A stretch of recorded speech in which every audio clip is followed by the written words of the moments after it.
Dan selanjutnya kita akan beralih ke pertanyaan untuk calon gubernur nomor urut 3 Bapak Ahmad Saiku. Kami persilahkan panelis Ibu Erni Rusyani mengambil subtema dari dalam fishbowl dan mohon diperlihatkan ke kamera moderator dan hadirin.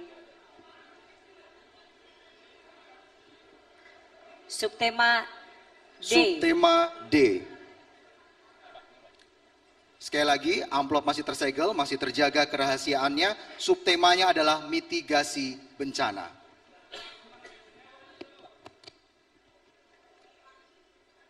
Pertanyaan hanya akan saya bacakan satu kali, mohon didengarkan dengan seksama. Data portal Jawa Barat sejak Januari sampai Mei 2024, bencana banjir mencapai 94 kasus tersebar di 25 kabupaten kota yang mengakibatkan rumah rusak ringan sampai berat, korban jiwa, dan 137.153 orang terdampak serius. Pertanyaannya, apa strategi saudara untuk menyelesaikan persoalan tersebut? Waktu Anda 2 menit dimulai saat Anda berbicara. Jawa Barat sesuai dengan pendapat para pakar berada dalam ring of fire, artinya berada dalam cincin api bencana, dan diantaranya juga adalah bencana banjir.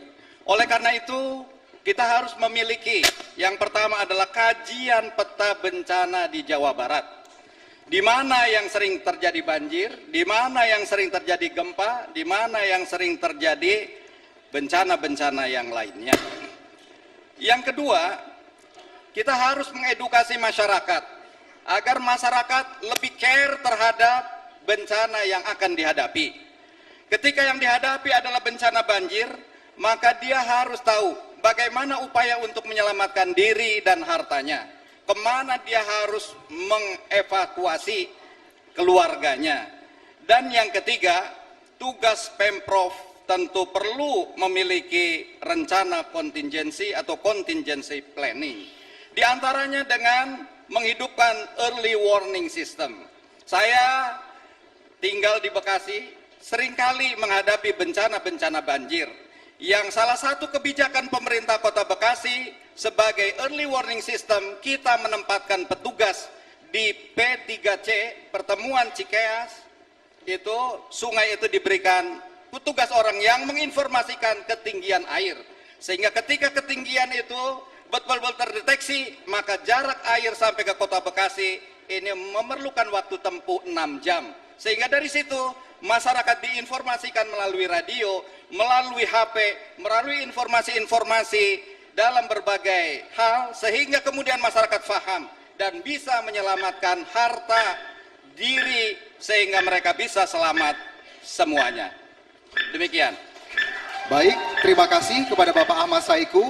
Berikutnya saya akan persilakan calon gubernur nomor urut 1 Bapak Acep Adang untuk menanggapi jawaban dari calon gubernur nomor urut 3. Waktu Anda 1 menit dimulai saat Anda berbicara. Sebagai salah satu provinsi yang rawan bencana, Jawa Barat memerlukan kebijakan di dalam program mitigasi dan yang komprehensif, berkelanjutan dan berbasis masyarakat untuk mengurangi resiko bencana. Hal ini kami tawarkan adalah pertama, regulasi ketahanan bencana, yaitu menyusun, memperkuat regulasi tentang ketahanan bencana. Kemudian yang kedua, meningkatkan infrastruktur ketahanan bencana, seperti kita membuat jembatan, jalan, dan bangunan publik agar tahan terhadap gempa.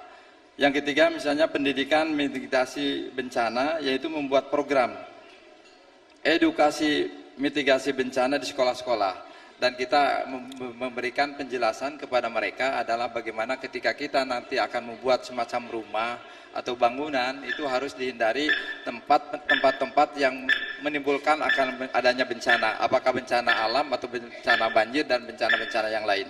Kemudian yang terakhir adalah teknologi untuk mitigasi bencana. Waktu Anda habis. Terima kasih.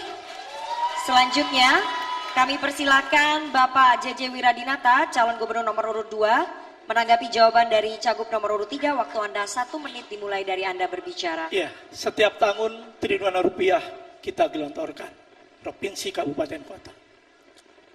Setiap tahun lembaga-lembaga penanganan kerusakan lingkungan kita lakukan, kita turunkan sebaik-baiknya.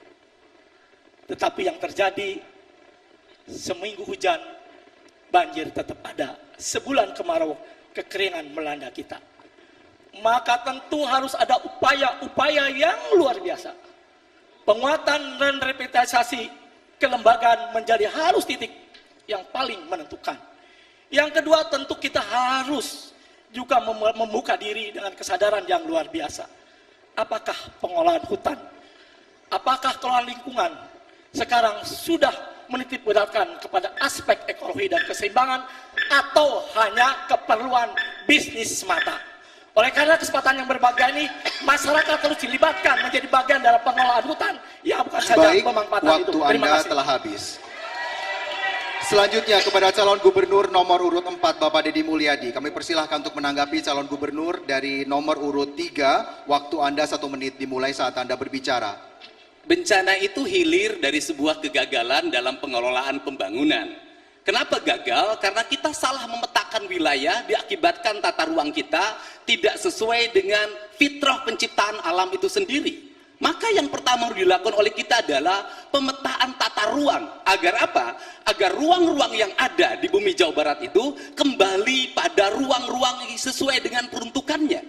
Kata orang Sunda, ada tritangtu di Buana, gunung kudu awian, lengkop kudu balongan, lebak kudu sawahan. Kalau kerangka ini sudah dibangun dengan baik, maka kita akan langkah yang kedua. Beraninya pemerintah mengambil kebijakan secara tegas terhadap apa? Pelaku pembalakan liar, bangunan-bangunan yang salah menempatkan. Kemudian juga yang ketiganya adalah bagaimana kita menempatkan bangunan sesuai dengan karakter wilayah. Gunung sesuai dengan karakter gunungnya, daerah banjir sesuai dengan karakter banjirnya, daerah tengah sesuai dengan karakter tengahnya, sehingga bencana itu bisa diminimalisir oleh Cukup, kita Bapak, semua. waktu Anda habis. Terima kasih. Kami beri kesempatan calon gubernur nomor urut 3 Bapak Ahmad Saiku merespon tanggapan dari Cagup 1, 2, dan 4. Waktu Anda 1 menit dimulai dari Anda berbicara. Menurut pandangan kami, bencana kadang-kadang lintas kota dan kabupaten. Kita sering melihat Bekasi terang benderang, tetapi di Bogor hujan deras, sehingga kita nggak menyangka bahwa air kok tiba-tiba digelontorkan ke kota Bekasi. Inilah yang perlunya hadir pemerintah provinsi dalam menangani bencana yang lintas kota dan kabupaten. Penanganan bencana harus integral antara hulu dan hilir. Kita ingat bahwa ketika di hulu harus ada catchment area, penangkapan, disitulah perlu penghijauan. Di situ juga perlu ada daya tampung untuk menampung agar air tidak menggelontor sehingga perlu waduk. Ini harus dikomunikasikan dengan pemerintah pusat. Sementara di hilir kita perlu bahwa sungai-sungai, kali-kali perlu dilakukan normalisasi sehingga daya tampung sungai bisa melebihi, cukup tidak melimpah kemudian ke rumah-rumah penduduk. Inilah yang harus kita lakukan, koordinasi dengan pemerintah pusat, karena ini menjadi kewajiban pusat. Baik, terima kasih. Waktu Anda sudah habis.